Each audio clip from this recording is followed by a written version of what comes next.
Assalamualaikum warahmatullahi wabarakatuh. A'udzu billahi minasyaitonir rajim. Bismillahirrahmanirrahim. Innal hamdalillah nasta'inuhu wa nastaghfiruhu wa nu'minu bihi wa natawakkalu alayhi. Wa na'udzu billahi min shururi anfusina wa min sayyiati a'malina. من يهده الله فلا مضل له ومن يضلله فلا هادي له أشهد أن لا إله إلا الله وحده لا شريك له وأشهد أن محمدا عبده ورسوله اللهم صل على سيدنا محمد وعلى آله وصحبه أجمعين وبارك وسلم أما بعد بسم الله الرحمن الرحيم والعصر إن الإنسان لفي خسر إلا الذين آمنوا وعملوا الصالحات وتواصوا بالحق وتواصوا بالصبر صدق الله العظيم.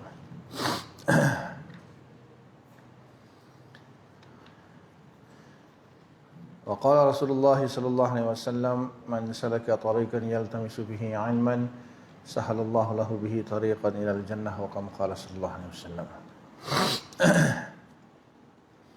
Alhamdulillah, syukur kita kepada Allah Ta'ala kerana masih lagi diberi kesempatan untuk kita laksanakan kewajipan kita solat fardu maghrib secara berjemaah. InsyaAllah sementara kita menunggu solat fardu isya ni, kita sambung pengajian kita. Malam ni hadis 40 insyaAllah. Dan kita mulakan dengan bacaan kita Al-Fatihah.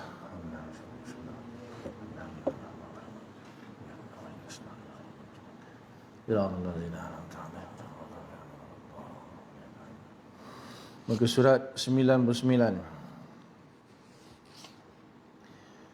Tajuk dia beriman kepada sekalian kitab. Sambung sikit lagi, tak habis itu. Perenggan terakhir. Dengan ini teranglah, bawah sekali. Dengan ini teranglah lagi bahawa Al-Quran diturunkan untuk diperhatikan maksud ayatnya di samping membaca hurufnya. Kerana di antara maksudnya ialah memberi penyampaian ke arah jalan yang lebih lurus dalam kehidupan dan menjamin kurniaan kepada orang-orang yang berusaha mewujudkan amal soleh atau kebaikan. Juga Al-Quran itu bukan sahaja memperkatakan perkara atau soal kerohanian, tetapi ada pula di antara ayatnya yang menyatakan asal kejadian langit dan bumi dan alam yang besar ini adalah terdiri dari keduanya. Sedang manusia adalah sebahagian kecil dari alam yang besar ini. Firman Allah Subhanahu wa taala, "Inna hadzal Qur'ana yahdi lillati huwa aqwamu." Hiya aqwam wa yubashshirul mu'minina alladhina ya'maluna as-salihati anna lahum ajran kabira. Sesungguhnya Al-Quran ini memimpin kepada jalan yang lebih lurus dan menggembirakan kepada orang-orang yang beriman, yang beramal soleh, bahawa bagi mereka ada ganjaran yang besar. Surah Al-Isra ayat 9. Awalam yaral ladzina kafaru anna samawati wal arda kanata ratqan fafataqnahuma. Dan tidaklah orang-orang kafir itu melihat bahawa sesungguhnya langit-langit dan bumi itu dahulunya adalah seketul, lalu kami pisahkan keduanya. Big Bang. Surah Al-Anbiya ayat 30. Ini sambungan daripada penjelasan kita beriman kepada Al-Quran. Jadi maksud kita beriman kepada Al-Quran, yang pertama kita kena membenarkan dalam hati bahawa Al-Quran itu adalah kalam Allah yang diturunkan kepada Nabi Muhammad SAW dan serta kitab-kitab yang lain lah. Taurat kepada Nabi Musa, Injil kepada Nabi Isa, Zabur kepada Nabi Daud. Sebagai panduan hidup kita di dunia ni, manual dia. Jadi setiap barang kalau kita beli biasanya ada manual dia, kan? Beli handphone ada manual dia, beli microwave ke ada manual dia. So kita kena ikutlah manual dia. Tak boleh suka hati salah rosak. Jadi Allah Ta'ala ciptakan manusia, maka Allah bagi manual dia. So, wahai manusia, kau ikut ni. Jadi, kalau ikut, insya-Allah nanti akhir sekali selamat sampai ke destinasi, iaitu syurga lah. Kalau tak, neraka. Dua je. Di samping tu macam-macam perkara lagi lah selain daripada sebagai panduan.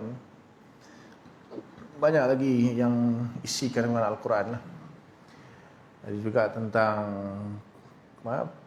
penciptaan langit dan bumi. Teori Big Bang tu ayat dia yang kedua tu. Awalam yaral ladzina kafaru anna samawati wal ard kanata ratqan fafattaqnahuma. Itu teori Big Bang. Allah dah bagi tahu dah. Teori Big Bang siapa yang utarakan? Newton. Quran dah bagi tahu dah. Kanata ratqan fafattaqnahuma. Lepas tu dimula tu membeku. Lepas tu tak stabil, Allah pasakkan gunung. Dalam surah Fussilat tu agak detail lah diterangkan. Dalam masa 6 hari itu, hari pertama, kedua, ketiga, keempat, kelima, keenam. Jadi Quran ni beritahu segala-galanya. Segala biasanya dalam bentuk ijmali ataupun global. Ayat-ayat hukum hakam lebih kurang 500 ayat. Daripada 6,000 lebih kurang 500 ayat. Banyak hukum hakam dalam hadis lah. Akidah tauhid 60 hingga 70% Al-Quran. Kemudian selebihnya cerita pasal kisah-kisah Nabi dan sebagainya. Dan antara i'jaz Quran, kelebihan Al-Quran itu, dia menceritakan perkara yang gaib, benda yang terdahulu ataupun yang akan datang. Yang mana tak ada orang pun mampu lah nak menceritakan perkara yang dahulu. Jadi Nabi Muhammad SAW pun tak ada ketika Nabi-Nabi dulu. Tapi melalui Al-Quran dapat tahu kisahnya. Begitu juga yang akan terjadi pada akan datang, kiamat dan sebagainya, pun Quran cerita. Jadi bila kita beriman dengan Quran, kita beriman dengan isi kandungan dia lah, percaya, membenarkan apa yang dinyatakan dalam Al-Quran tu. Kita kena membenarkan, kena percayalah. La raiba fih hudal lil muttaqin. Sedikit pun tidak ada keraguan. Kecuali ada ayat-ayat yang mutasyabihat, ayat-ayat yang tidak jelas, maknanya akan berlaku khilaf di situ. Itu biasalah. Itu memang Allah Ta'ala sendiri pun dalam surah Ali Imran ayat 6, ayat 7 tu, Allah Ta'ala beritahu huwallazi anzala 'alaikal kitab. Dialah zat yang telah menurunkan kepada kamu wahai Muhammad al-kitab, Quran, fihi ayatun muhkamatun. Dalamnya ada ayat-ayat yang jelas. Hunna umul kitab ia adalah ibu asas kepada kitab. Wa ukharu mutasyabihat. Dan yang lainnya, ukhar ni sedikit rasa jamak qillah. Itu tak banyak. Mutasyabihat yang samar-samar makna dia. Fa ammal ladzina fi qulubihim zayghun fayattabi'una ma tashabaha minhu.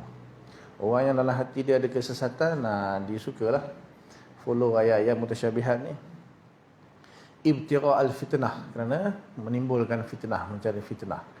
Wabtigha at-ta'wili, dan mencari takwil-takwilnya. Jadi contoh-contohnya itulah ayat-ayat sifat. Allah ada tangan, Allah semayang ta'arah, Allah ada wajah, ada jari dan sebagainya. Itu mutasyabihat. Sebab apa? Sebab Allah kata muhkamatun hunna umul kitab. Ada ayat yang muhkam dan dia adalah asas kepada Quran. Contohnya laisa kamitslihi syai'. Itu jelas.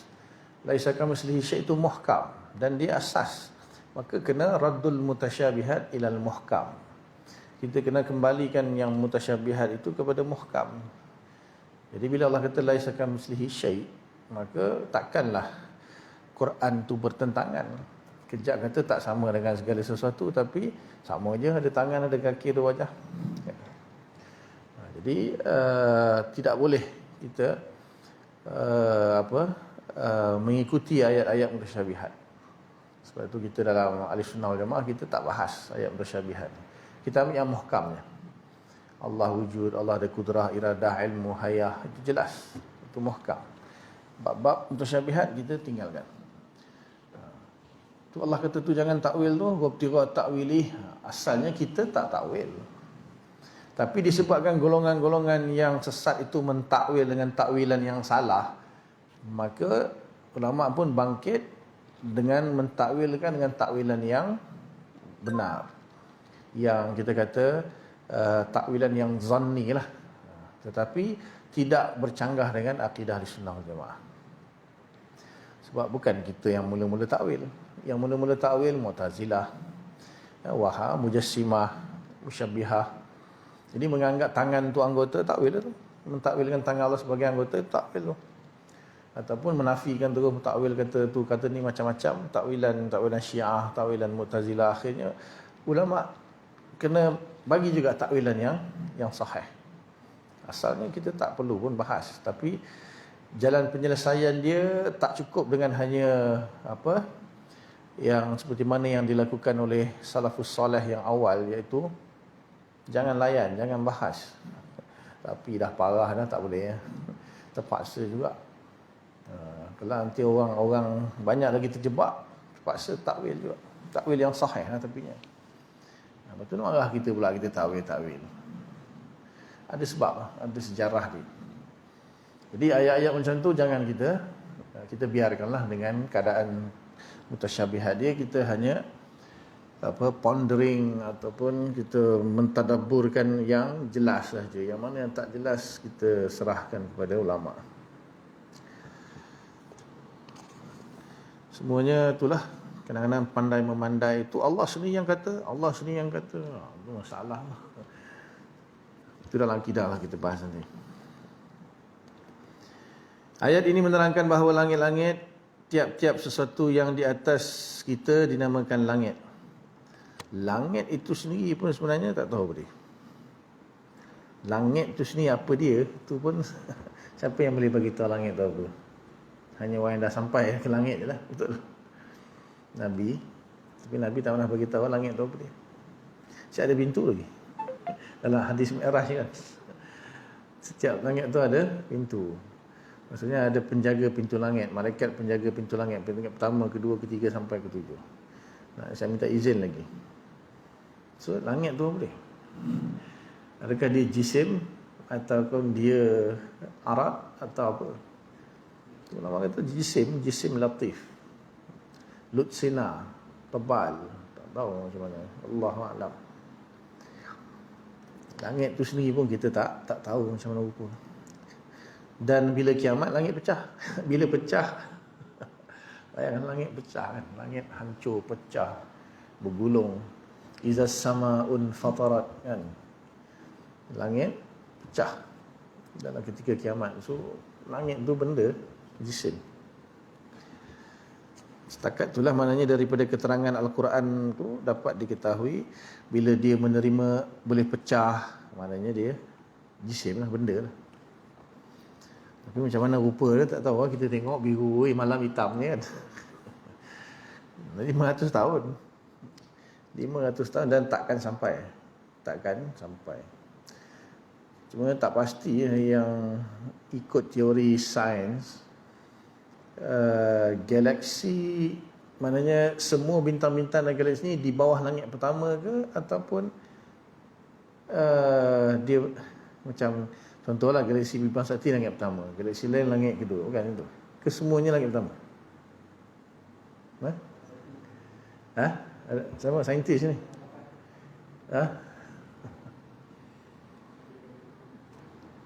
Maknanya yang apa, saya dengar lah, tak pasti, dengar ada apa ni, ulama luar dia bagi ceramah, South Africa dalam bahasa Inggeris. Dia kata NASA berjaya meneropong setakat ni lah 5% saja daripada alam semesta. 5% teropong yang paling canggih sekarang yang NASA ada, boleh teropong 5% sahaja daripada Macam mana dia boleh tahu 5% tu, saya pun tak tahulah. Macam mana dia boleh agak yang kami capai hanya 5%. Maknanya lagi 95% lagi tak sampai teropong. Dan dalam 5% yang berjaya teropong tu pun ada trilion bintang lah.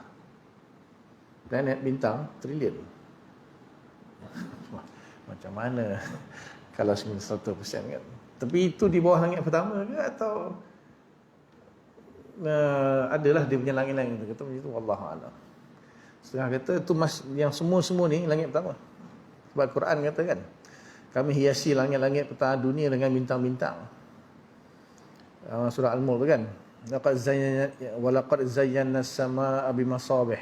Kami hiaskan langit tu dengan bintang-bintang. Masabih tu pelita, maksudnya bintang. Jadi ulama kata tu langit dunia je. Semua planet tu langit pertama je. Yang kedua tak tahu. Habis Nabi pergi Mi'raj tu, macam mana boleh sampai tu? Kalau ikutkan kelajuan, manusia mana boleh? Sebab Nabi pergi dengan roh dan jasad. Berapa kelajuan yang manusia boleh capai? Kalau terlebih, hancur badan dia. Berapa? Ratus kilometer. Nabi pergi sekejap je kan. Balik-balik tempat tidur masih panas lagi.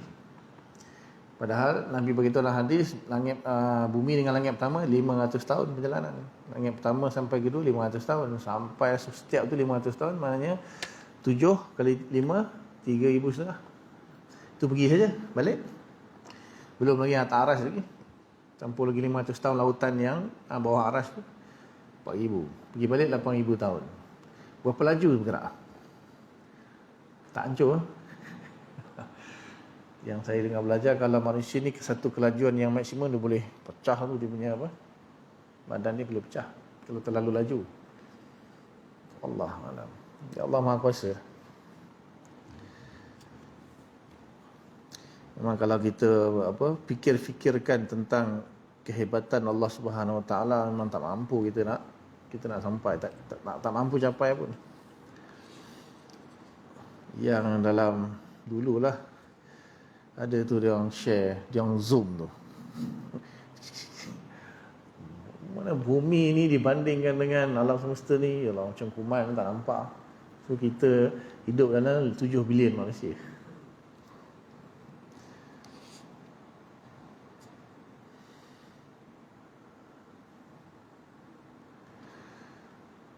Tiap-tiap sesuatu yang di atas kita dinamakan langit. Dan bumi asal mulanya adalah satu bahagian atau satu ketul. Kemudian dipisahkan di antara keduanya dengan cara beransur-ansur. Maka terjadilah daripadanya langit dan bumi yang mengelilingi matahari. Yang paksinya matahari itu, 9 planet itu dia panggil Bima Sakti kan. Dan ada galaksi lain lagi tak? Berapa bilion galaksi ada? Jadi daripada Big Bang tu, maknanya ya benda tak tahulah bersama mana kan, pecah. Jadi serpihan-serpihan tu yang jadi planet. Menyejuk, betul Allah bila goyang Allah pasakkan dengan gunung. Nanti kita tengok cerita. Besok boleh? Sabtu malam minggu kita buat kuliah di syurga, kita tengok filem bagaimana Allah ciptakan bumi, ciptakan alam semesta kan. Jangan lupa WhatsApp saya, mungkin sibuk dengan bidadari kan. Masing-masing semua sibuk bidadari ya. Dah selesai semua bidadari, dah tawaf semua. Kita apa lagi nak buat? Sabtu malam minggu macam biasa kuliah maghrib. Tapi saya tak pergi kuliah lah, kita tengok. Tak tahulah kalau terlintas benda tu di syurga kan. Oh, hebat tu macam mana Allah Ta'ala ciptakan semua, ciptakan syurga, ciptakan neraka, ciptakan malaikat. Perang-perang dulu berlaku kan. Kita pun macam mana iblis kena halau. Tak tahulah kalau terlintas lah. Sedap juga tengok tak? Filem sekarang menipu cerita betul kita nak tengok macam mana Allah ciptakan alam semesta ni. Tapi setengah ulama kata keindahan syurga itu melupakan kita akan kehidupan di dunia. Tak tahulah kan. Bayang hidup selama-lamanya. Mungkin terlintas sekejap kan. Sebab ada hadis-hadis yang kata dia surah Al-Baqarah tu kan. Macam mana ayat dia? Diberikan makanan yang macam di bumi tu. Macam mana? Ayat dia tak ingat. Mana tu? Imam. Wa utubihi mutasyabihat. Diberikan makanan yang serupa macam sebahagian lah kan, pisang lah katakan fi sidrim makhdud wa talhim mamdud, surah Waqiah tu. Buah bidara yang tidak berduri, pisang yang bertandan-tandan. Kemudian rumman, buah delima. Jadi ada juga yang buah-buahan yang di syurga itu menyerupai lah, bentuk aje lah, tapi rasa dia tak sama lah. Rasa dia 70 kali ganda lah, lagi sedap. Wallahu a'lam. Tak sabar lah masuk syurga. Kehidupan yang sebenarnya.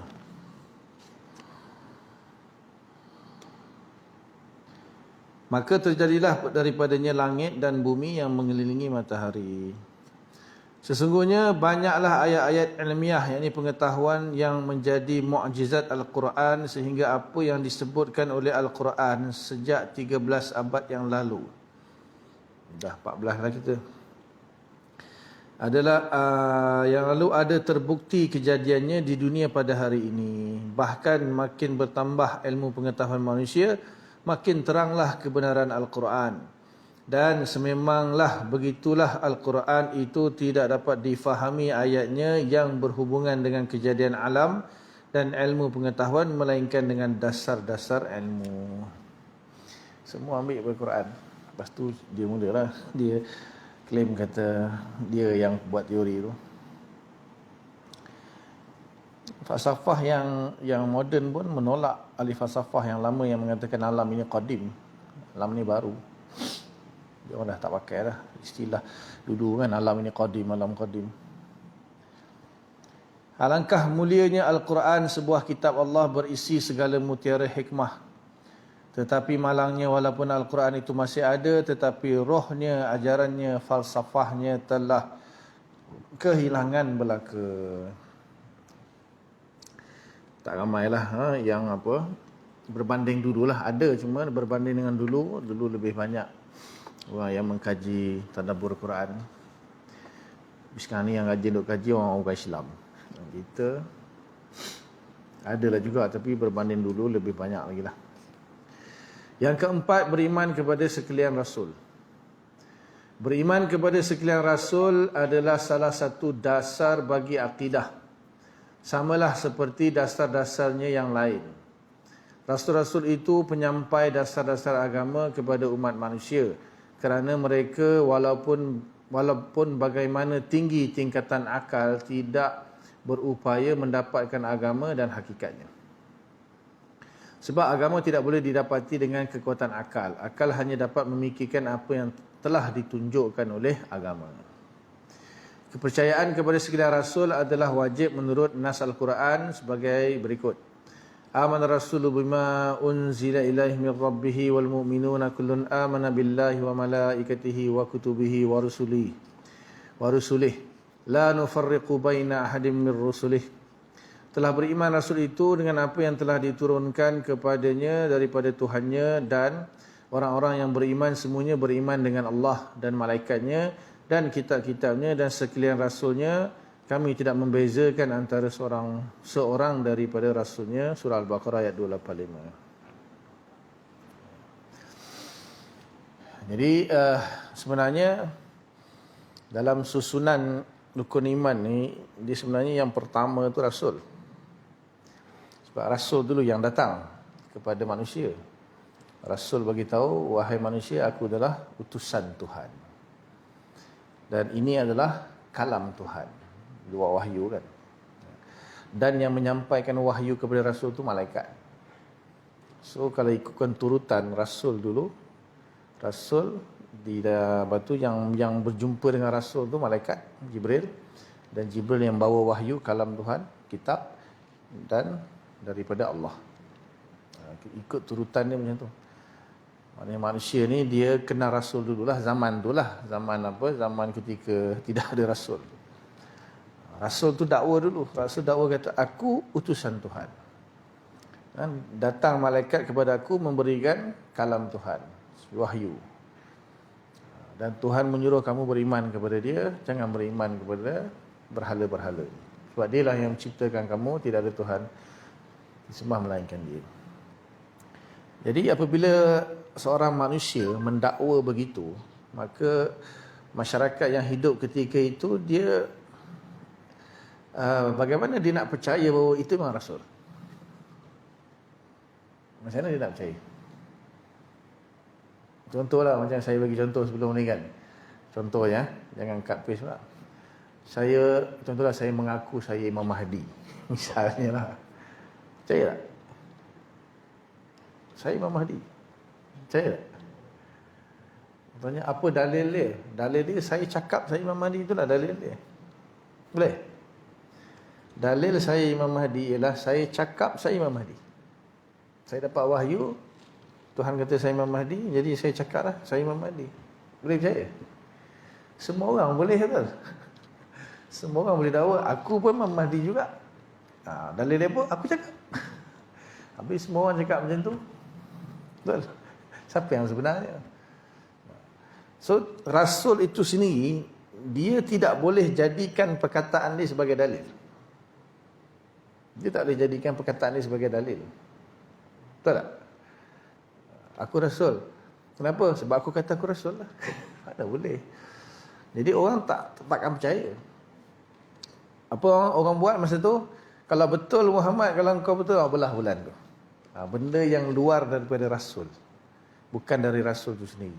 Kalau betul kau dakwa ada Tuhan kau Maha Kuasa, suruh Tuhan kau belah bulan tu. Sebab suruh Rasul tu belah bulan, confirm dia tahu Rasul yang tak mampu belah bulan. Rasul manusia. Kalau kau kata kau dakwa Tuhan kau Maha Kuasa, dia yang cipta langit dan bumi, dia yang kawal semua ni, suruh dia belah bulan tu. Belah betul. Allah belah betul. Bila dah terbelah betul, apa yang reflect? Apa yang reflect? Akal manusia. Akal kata apa? Betul. Ini memang betul. Ni ada Tuhan ni. Setakat berhala-berhala boleh belah bulan. Ada manusia boleh belah bulan. Ada ahli sihir boleh belah bulan. Try. Dah berapa ribu tahun lah kita hidup. Manusia punya kehidupan. Ada manusia yang pernah belah bulan. Teknologi mana yang mampu belah bulan? Bruce Willis pun dalam apa tu yang belah meteor tu. Itu pun cerita je dongeng. Apa cerita dia tu? Kononnya meteor nak empat bumi, Bruce Willis belah. Apa cerita? Armageddon. So bila Allah Ta'ala belah bulan itu dan cantum balik, maka ketika itu akal manusia yang ada betul, ini betul ni ada Tuhan ni yang belah bulan ni. Dan Rasul tu pun, Nabi pun tak kata aku yang belah, ini Tuhan aku yang belah, Allah yang belah. So akal terima. Bila akal dah terima, percaya benda tu, maka itu bukti yang aku ni, inilah bukti aku ni Rasul. Kan kau minta bukti, kan aku dah buktikan, so percaya tak je sekarang aku Rasul? Terima, percaya. Bila akal dah percaya itu Rasul, so apa yang Rasul bawa kalam Tuhan, dan apa yang Rasul dakwa kata ada Tuhan, namanya Allah, tidak ada Tuhan selain dia, baru dia boleh terima. So akal dulu. Di sini sebab dia kata apa, akal tidak berupaya mendapatkan agama dan hakikatnya, itu kurang tepat. Maksudnya memang betul akal tu tak dapat nak menetapkan agama tu, tetapi permulaan untuk menerima agama tu akal. Maksudnya bukanlah kita ulama kita nak meninggikan kedudukan akal tu lebih daripada Al-Quran ataupun hadis, tetapi ada satu situasi akal tu didahulukan penggunaan dia. Akal setuju dulu bahawa ini adalah Rasul, baru dia boleh terima agama, syariat, wahyu yang dibawa oleh Rasul. Kalau akal tak percaya Tuhan, orang manusia tu dia tak percaya Tuhan, tak percaya Rasul, macam mana dia nak terima agama? Macam mana dia nak percaya? So ditunjukkan mukjizat dulu. Tunjuk mukjizat, akal dia reflect, kata, "Ush, ini betul ni." Akal yang dia guna akal. Akal diterima. Kalau akal tak terima, memang tak terima. Bila akal dia tunduk, baru diterima, dia baru dia percaya ini Rasul. Maka bila dah percaya ini Rasul, apa yang Rasul bawakan, cakap itu, ini Quran ni Tuhan punya. Dan apabila dikaji ayat-ayat Quran tu, dia orang pun tak boleh buat. Penyair-penyair yang paling handal, paling hebat ketika itu pun tak mampu buat.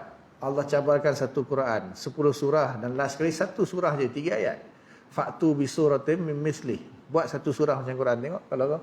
Jadi bila akal tengok, alamak, tak boleh lah nak ciptakan syair yang macam boleh menandingi Quran. Di situ akal kata, betul lah ni kalam Tuhan ni. So akal. Dan penggunaan akal tu dulu. So bila akal dah terima, segala apa yang disebut oleh Quran hadis itu, maknanya terima dia. Bukan kita nak agungkan akal lebih daripada Quran. Akal tu digunakan dulu. Sebab tu Allah bagi akal. Dalam surah Al-Mulk kan, lau kunna nasma'u aw naqilu ma kunna fi ashabis sa'ir. Kalau kami dengar dan kami fikir, dan tentu kami takkan masuk neraka sa'ir.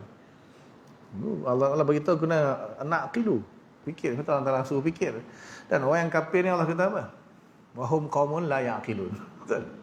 Orang kafir, kalau kita baca Quran semua, Allah kata wahum qaumun la yaqilun. Dia orang ni kaum yang tak berakal, maksudnya tak guna dengan akal dia.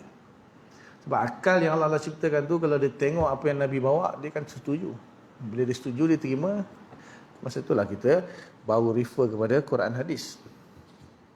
Bukan kita nak agungkan akal lebih daripada itu. Tapi akal didahulukan penggunaannya pada awal-awal lah.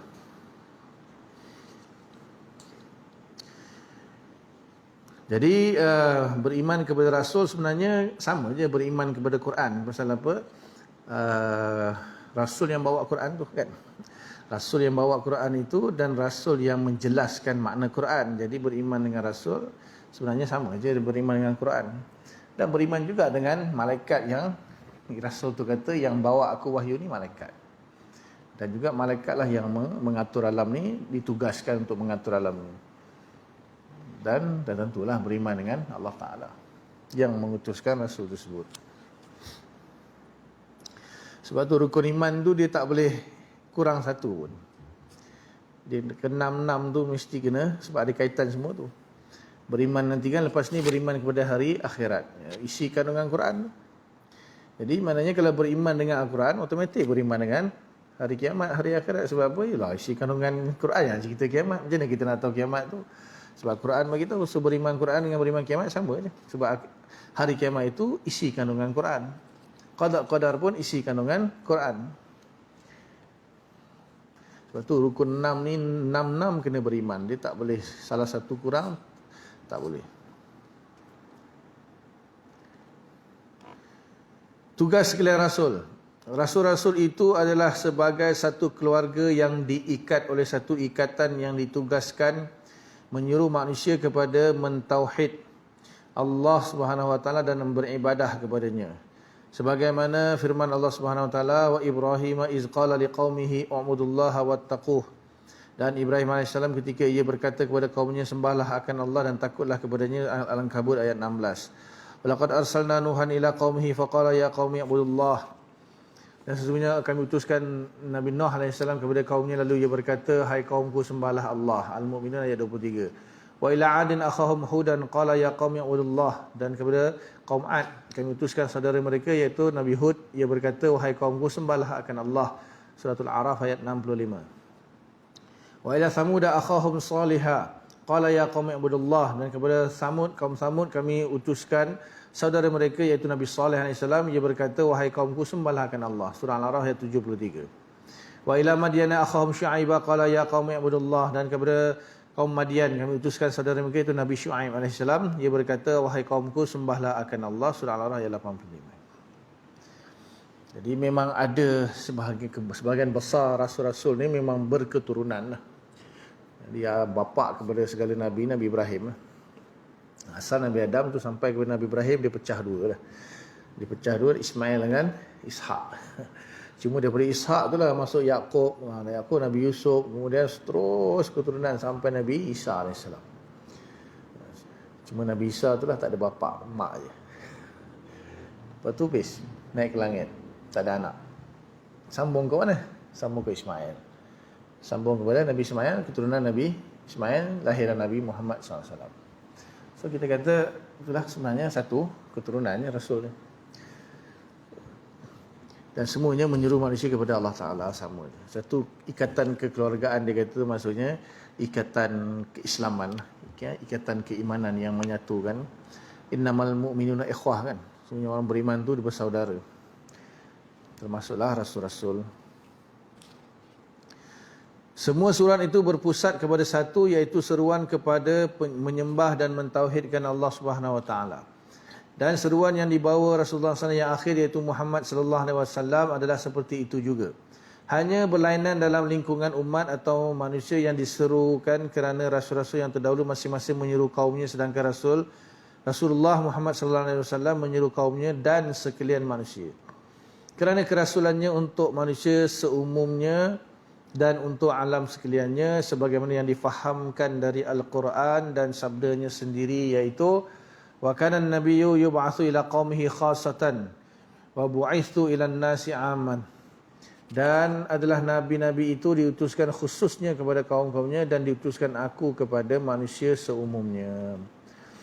Dengan kerana Nabi Muhammad SAW diutuskan kepada sekalian manusia, maka seruannya pun ditujukan kepada sekalian manusia, sebagaimana firman Allah Subhanahu Wa Taala, Ya ayuhan nas, wa'budu rabbakum allazi khalaqakum wallazina min qablikum la'allakum tattaqun. Wahai sekalian manusia, sembahlah Tuhan kamu yang menjadikan kamu dan mereka yang sebelum kamu, supaya kamu berbakti, bertakwa. Surah Al-Baqarah ayat 21. Beriman kepada Rasul, maksudnya kita membenarkan dalam hati bahawa mereka ni adalah utusan Allah. Manusia. Dalam akidah dia bahaslah syarat-syarat dia, lelaki tak boleh perempuan. Kemudian di kalangan manusia tidak boleh di kalangan jin. Dan jin ni dia pun mukallaf, tapi yang akan menyampaikan risalah syariat kepada mereka rasul di kalangan manusia juga. Cuma yang Nabi Muhammad jelas, nabi-nabi sebelum tu itu tak pasti. Tapi Nabi Sulaiman dia cerita kan masyhur dia kawal jin semua. Nabi-nabi lain tu tak pastilah. Nabi Muhammad memang jelas Nabi pergi berdakwah kepada jin tu, ada dalil sahih. Kemudian mestilah orang merdeka, tak boleh hamba. Kemudian ada 4 lah sifat yang wajib yang kita belajar tu kan. Siddiq, amanah, tabligh, khatanah, dan mustahil dia kazib, penipu, mustahil dia khianat, mustahil dia menyembunyikan ilmu, dan mustahil dia bodoh. Dan harus bagi rasul tu sifat-sifat basyariah, sifat-sifat kemanusiaan kan, iaitu makan, minum, tidur, kahwin dan sebagainya. Dan boleh berlaku pada mereka sakit dan sebagainya, tetapi tidaklah merendahkan martabat mereka, bahkan meninggikan lagi martabat. Itu dalam akidah dibahas secara detail lah pemakna beriman kepada Rasul. Kemudian kita wajib beriman kepada 25 para Rasul yang disebut dalam Al-Quran. Kita kena beriman, mana percaya bila Rasulullah, bila Allah SWT sebut yang ni Rasul, maka kita kena benar. Kalau dia nafikan, bermakna nafikan Quran. Nafikan Quran maknanya kafir. Cuma ada khilaf macam Zulqarnain tu Nabi ke bukan? Luqmanul Hakim itu Nabi ke bukan? Khidir itu Nabi ke bukan? Apa lagi? Uzair itu Nabi ke bukan? Itu ada khilaf. Tapi yang sepakat 25 tu. 25 tu Rasul. Yang lain tu Siti Maryam pun ada qaul kata Siti Maryam pun Rasul. Tapi kau tu marju. Sebab dia perempuan. Lelaki yang masyhur pendapat mutamat Rasul mesti lelaki, tak boleh perempuan. Itu dalam akidah perincian dia lah. Dan juga itulah Rasul ni sebagai model lah, maksudnya manual dengan dia punya model dia. Manual saja tanpa model pun susah juga kan. So Rasul ni sebagai model untuk kita jadikan teladan lah. Itu dah bahas dalam usul fiqh. Nanti dalam usul fiqh dibahas.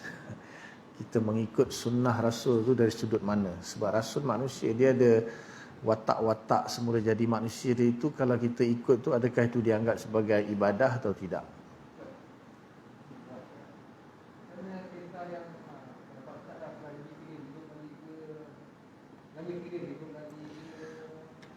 Khilaf. Jumhur kata hidup lagi. Dia akan nanti keluar, Nabi Isa turun, dia akan bantu. Dan beberapa Nabi lagi lah, Nabi Ilyas, Nabi Khidir, Imam Mahdi, Nabi Isa, itu yang akan bantu, dia akan memerangi Dajjal. Tapi ada qaul kata dah meninggal pasal apa. Ada hadis Nabi kata 100 tahun akan datang tidak ada siapa pun yang akan hidup lagi di muka bumi ini. So Nabi umum, maksud Nabi beritahu hadis itu, maknanya 100 tahun akan datang tidak akan ada siapa lagi yang akan hidup di muka bumi ini. Maksudnya orang yang sedang hidup ni dia tak akan lebih daripada 100 tahun. Nak beritahu kata korang semua ni akan mati, akan datang generasi yang baru lah. Maknanya korang tak akan lebih daripada 100 tahun hidup, kan? Jadi ketika Nabi sebut tu, maknanya semua sahabat-sahabat yang paling last pun mati 102, 103. Itu pun ketika Nabi sebut tu dia dah berumur beberapa belas tahun lah. Maknanya dia pun tak sampai 100 tahun. Semua mati. Cuma ulama khilaf, adakah Nabi sebut tu tujukan kepada sahabat ke atau tujukan kepada semua manusia yang hidup di bumi? So kalau Nabi kata maksudnya semua manusia yang hidup di muka bumi, maknanya Nabi Khidir pun akan mati. Dia takkan lebih 100 tahun lah. Tapi ulama kata tak, itu Nabi cakap tu hanya untuk golongan tertentu saja. Nabi Khidir dikecualikan. So memang khilaf. Ada yang pernah jumpa? Pergi haji kita jumpa kan? Allahu'alam, khilaf, tak pasti. Ya.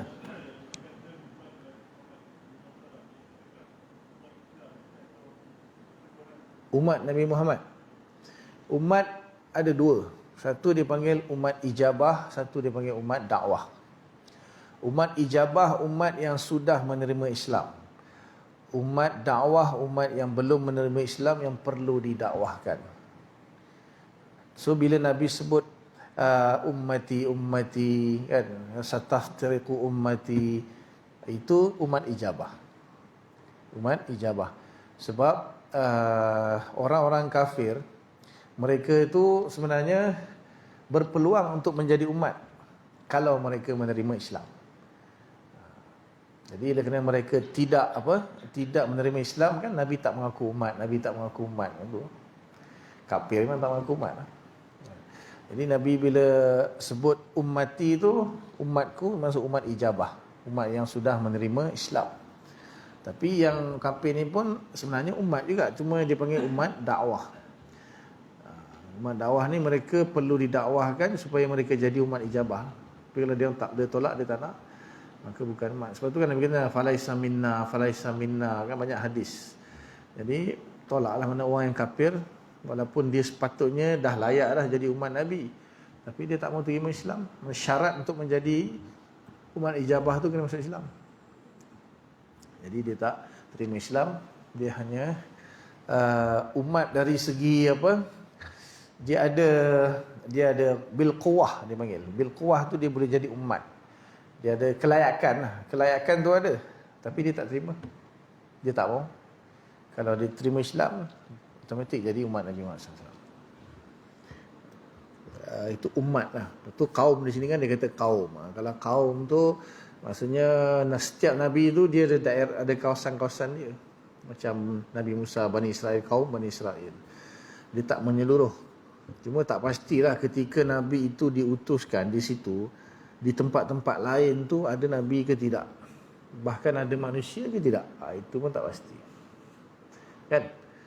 Ketika Nabi Musa diutuskan kepada Bani Israel dengan Fir'aun kaum Qibti, habis itu di Malaysia ketika itu ada orang tak ada orang? Di Amerika, kan? Di Australia, kan? Ada orang tak ada orang? Wallahualam. Okay, kalau ada orang, ada Nabi lain ke tak ada? Sebab kan Allah Ta'ala beritahu kan, sebahagiannya kami ceritakan kepada kamu dan sebahagiannya kami tidak ceritakan kepada kamu. Jadi berkemungkinan tu ada. Berkemungkinan dalam satu masa tu banyak Nabi pun tak mustahil. Nabi Ibrahim dengan Nabi Ismail kan satu masa. Nabi Musa dengan Nabi Harun kan dia boleh satu masa. Nabi Ibrahim dengan Nabi Daud dengan Nabi Sulaiman kan satu masa. Jadi tak mustahil dalam satu masa tu banyak Nabi, banyak Rasul, tak mustahil. Cuma yang diceritakan dalam Quran tu ialah yang kita tahu. Nabi Musa di Mesir kan, Nabi Yusuf pun di Mesir. Banyak Nabi je Baitul Maqdis. Habis itu di benua-benua lain kan. Ada tak manusia dan ada tak rasul. Nanti kita tengok kita tengok cerita nanti kat syurga. Kita tahu. Wallahualam. Tapi Nabi Muhammad untuk seluruh manusia. Habis dia dah tak ada lah. Bayangkanlah Nabi yang diutuskan untuk umat yang paling banyak, bahkan sampai kiamat. Seluruh manusia, seluruh dunia. Ketika dia diutuskan tu sudah untuk satu dunia lah. Dan ketika dia wafat pun untuk manusia yang lahir sampai kiamat. Tapi dia paling sekejap dia Rasul. 23 tahun.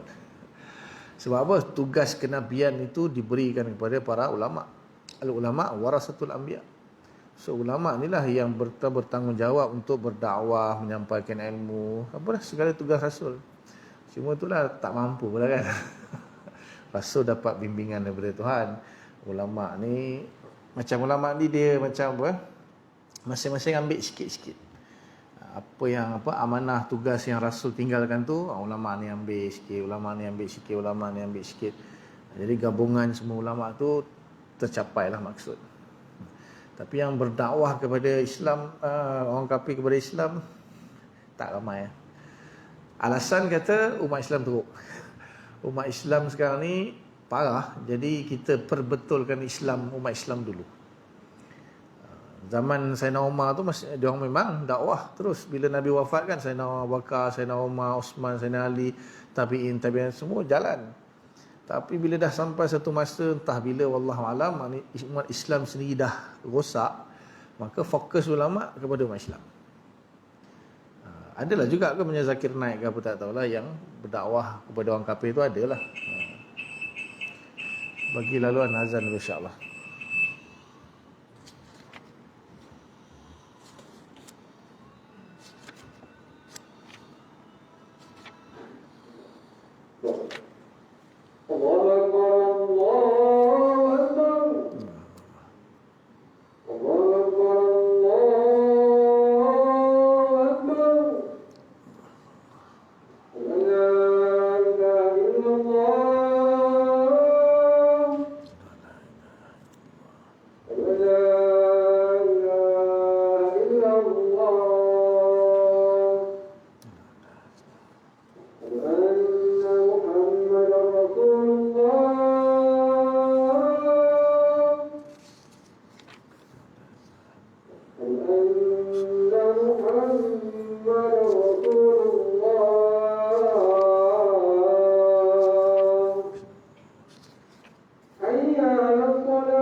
Bismillahirrahmanirrahim. InsyaAllah yang kelima ni kita sambung pada bulan depan insyaAllah. Dan ada lagi lah beberapa perkara yang berkaitan dengan Rasul yang ahli sunnah wal jamaah kita patut beriman, iaitu para Rasul ni maksum, dipelihara.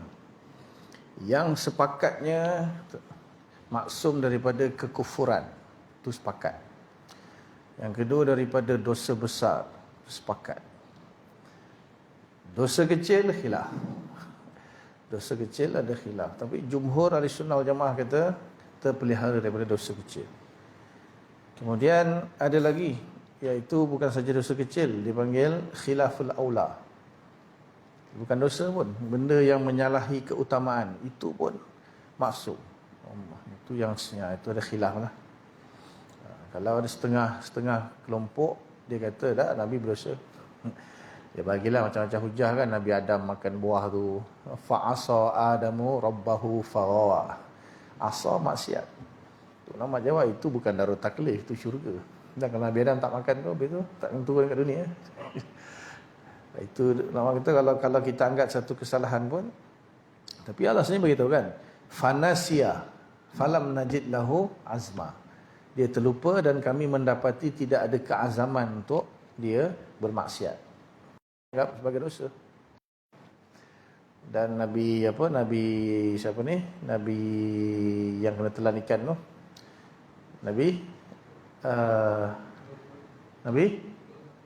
Bukan. Nabi Yunus alaihissalam tinggalkan kaum dia. Tinggalkan di mana dia dakwah lalu dia fed up tinggal. Kaum dia tak nak ikut, dia tinggal. Naik kapal akhirnya undi-undi kan kena buang masuk dalam laut, telan dengan ikan sampai 40 hari 40 malam kan. Itu salah tu. Lepas tu syiar ada Al-Quran kan, wa yaghfirullaha ma taqaddama min dzambika wa ma ta'akhkhara. Allah mengampunkan dosa kamu yang telah lalu, yang akan datang. Itu Allah begitu. Allah mengampunkan dosa kamu wahai Muhammad. Jadi itulah yang bukan ahli sunnah lah kata. Kalau di kalangan ahli sunnah pun setahu saya jumhur kata tak berdosa. Wajib beriman. Pembahasan panjang dalam akidah. Satu, pecahan dia sebelum dilantik menjadi rasul dan setelah dilantik menjadi rasul. Itu kan dia pembahasan juga. Karena dia ada dua, maknanya satu jenis-jenis kesalahan tu, kufur, dosa besar, dosa kecil, khilaful aula. Makruh dan khilaful aula lah. Kemudian setelah menjadi rasul, sebelum menjadi rasul. Jadi ada yang kata sebelum menjadi rasul dan selepas menjadi rasul maksum daripada syirik, daripada kafir. Dosa besar sebelum menjadi rasul dan selepas menjadi rasul ada khilaf. Ada kata Nabi Musa tumbuk mati bunuh orang, dosa besar. Kan Nabi Musa kan dia belum menjadi rasul lagi masa dia tumbuk. Dosa besar tu. Jadi ada mama kata itu tak sengaja.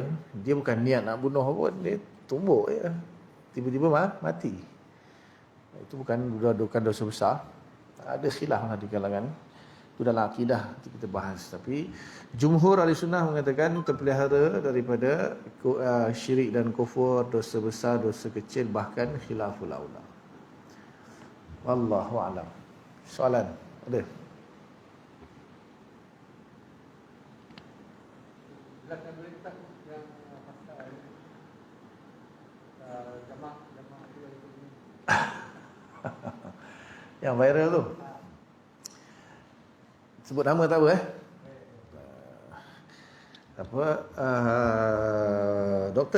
Doktor Abdul Basit.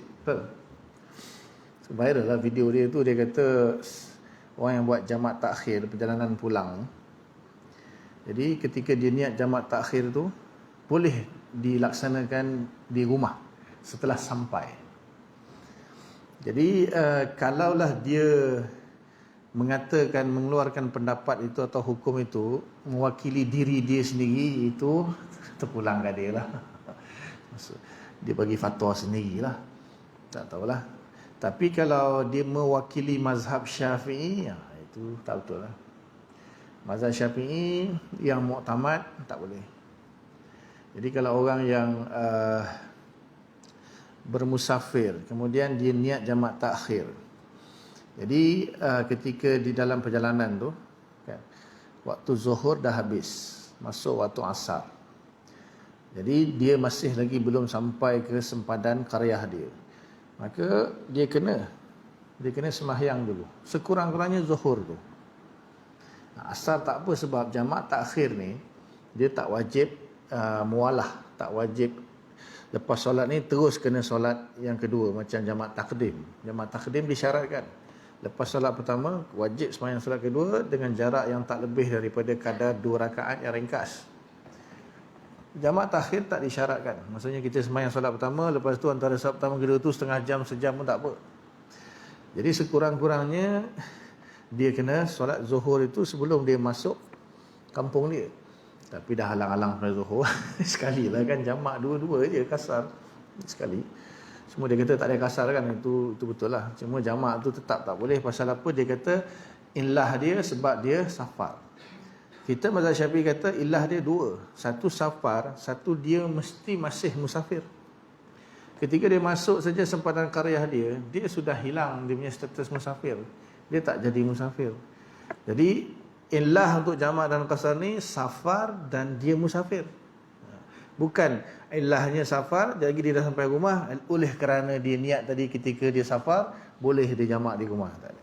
Sebab bila dia masuk saja sempadan qaryah, hilanglah dia punya status musafir. So tak boleh dah jamak. Tapi oleh kerana katakanlah dia tak semayang, kan, dia tak semayang lagi, memanglah kena semayang lah. Cuma kita tak kata jamak, kita kata qada. Dia qadakan zuhur di rumah dia. Jadi adakah berdosa atau tidak? Kalau sengaja berdosa. Kalau sengaja berdosa. Kalau tak sengaja misalnya, maka qada tak berdosa lah. Cuma yang confused tu dia campur adukkan illah. Seluar kotor kena kencing lah, anak letih tidur.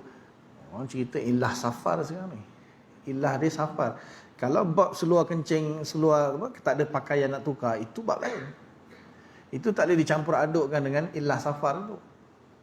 Maknanya kalau tak safar pun, kalau seluar kita kena kencing, dia nak semayang. Kain tak ada, pinjam kawan tak ada, nak beli pun tak ada kedai, contoh kan. So kita ada penyelesaian kita dalam mazhab Syafi'i, dia kena semayang juga telanjang, sah semayang dia. Pada dalam bab syarat menutup aurat itu, semayang dalam keadaan berpakaian najis dengan telanjang, maka kena semayang telanjang. Semayang telanjang sah, tak perlu qada. Nah, itu satu-satunya syarat yang boleh digugurkan. Yang lain tak boleh. Kiblat tak boleh, bersuci tak boleh. Jadi kalau dia buat juga tanpa menghadap kiblat ataupun tak bersuci, yang tu nanti kena qada. Tapi kalau semayang telanjang, kita dah bahas dulu kan, semayang telanjang sah. Tapi itulah kan, agak-agak lah nak semayang telanjang kan. Tapi itu bab lain. Itu tak kira safar ke tak safar ke, kena semayang. Kalau tak boleh juga, dia macam berat kan nak semayang telanjang, dia semayang menghormati waktu. Semayang juga menghormati waktu, nanti dah sampai dia qada. Itu bab lain. Jangan campur adukkan bab nak seluar najis, safar lagi. Mana satu sebab apa orang cerita sebab safar. Tapi saya tak adalah nak cakap apa tadi. Kalau itu pendapat dia sendiri, terpulang, siapa nak ikut dia ikut lah. Besok nanti kat akhirat Allah tanya kenapa buat. Tu Dr. Bashir kata. Petik lah nama dia. Kalau mazhab Syafi'i tak boleh. Walaupun Ibnu Hajar ada pendapat kata boleh. Cuma dia menyalahi jumhur ulama Syafi'i. So, ulama kata tak pakai. Pendapat Ibn Hajar tu tak pakai. Itu pun Ibn Hajar kata kerana sebab-sebab yang tertentu jugalah. Tapi menyalahi jumhur mazhab Syafi'i tadi. Sebelum masuk, kena selesaikan dulu. Wallahu a'lam. Jamaat takhir sebab apa? Sebab jamaat takhir kedua-dua waktu solat sudah masuk. Kalau jamaat takdim hanya waktu solat pertama saja yang dah masuk, solat kedua tak masuk lagi. Kalau dia takhirkan, baik dia takhirkan sekejap lagi waktu masuk tu asar kan. Contoh zuhur dengan asar, dia buat jamaat takdim, kena semayang zuhur dulu. Lepas tu habis dia zuhur, dia kena semayang asar. Kalau boleh dijarakkan, maknanya lebih baik dia jarakkan waktu asar. Dia nak semayang, lepas tu nak jalan lagi berhenti zuhur juga semayang asar, tak boleh. Kalau dia dah boleh jarakkan, baik dia jarakkan terus, tunggu waktu asar masuk nanti. Sebab tu tak boleh. Dia kalau nak jamak kena rapat. Tapi kalau jamak takhir, zuhur dah masuk dah, asar pun dah masuk dah kan. Jadi dia nak semayang tak isah, tak ada jarak pun. Sebab bagi musafir maka dia diperbolehkan lah untuk bawa asar tu ke dalam zuhur, seolah-olah asar sudah masuk, tapi syarat dia kena dekatkan. Tapi kalau takhir, jelaslah zuhur memang dah masuk, asar pun memang dah masuk hakikatnya.